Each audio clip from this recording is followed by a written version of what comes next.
Hi, இன்னைக்கு கேரளா ஸ்டைல்ல prawns பண்ண போறேன். கேரளால ப்ரான்ஸை செம்மீன்னு சொல்லுவாங்க. இந்த செம்மீன் உலர்த்தது நான் எப்படி செய்யறேன்னு பார்க்கலாம்.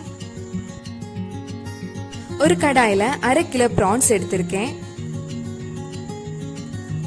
அதுல ஒரு பீஸ் இஞ்சியும் 6-7 பூண்டும் இடிச்சு போடலாம்.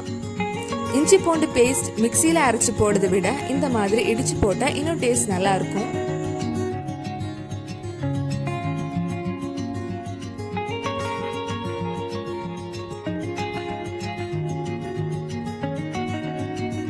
நாலு பச்சை மிளகாய் ஆட் பண்ணலாம்.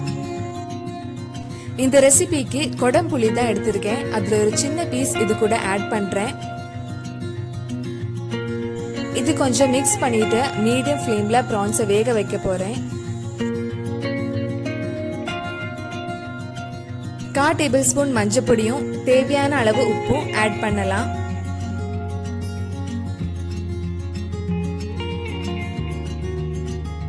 கொஞ்சம் கறிவேப்பிலை போடலாம். வேக வைக்கிறதுக்கு தண்ணி ஆட் பண்ண வேண்டாம். கொஞ்ச நேரத்துல ப்ரான்ஸ்ல இருந்தே தண்ணி வர ஆரம்பிச்சிரும்.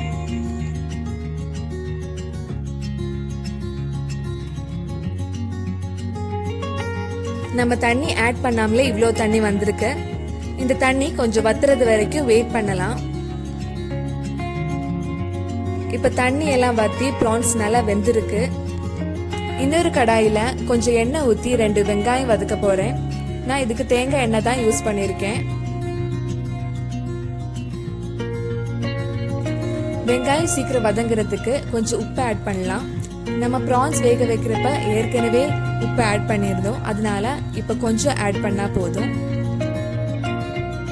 வெங்காயம் நல்லா கோல்டன் பிரவுன் கலர் வந்ததுக்கு அப்புறம் 1/4 டேபிள் ஸ்பூன் மஞ்சள் பொடி, 1/2 டேபிள் ஸ்பூன் மிளகாய் பொடி ஆட் பண்றேன்.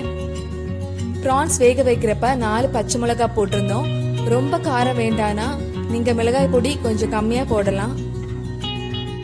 மிளகாய் பொடி பச்சை வாசனை போனதுக்கு அப்புறம் நம்ம வேக வச்சிருந்த ப்ரான்ஸ் இது கூட ஆட் பண்ணலாம். நல்லா மிக்ஸ் பண்ணி 5-8 நிமிஷம் லோ ஃப்ளேம்ல இருக்கட்டும். லாஸ்டா நல்லா ஸ்மெல்காக கொஞ்சம் கறிவேப்பிலை போடலாம். நம்ம செம்மீன் உலர்த்தது ரெடி ஆயிடுச்சு. நீங்களும் இந்த கேரளா ஸ்டைல் ப்ரான்ஸ் ரெசிபியை உங்க வீட்டில் ட்ரை பண்ணி பாருங்க.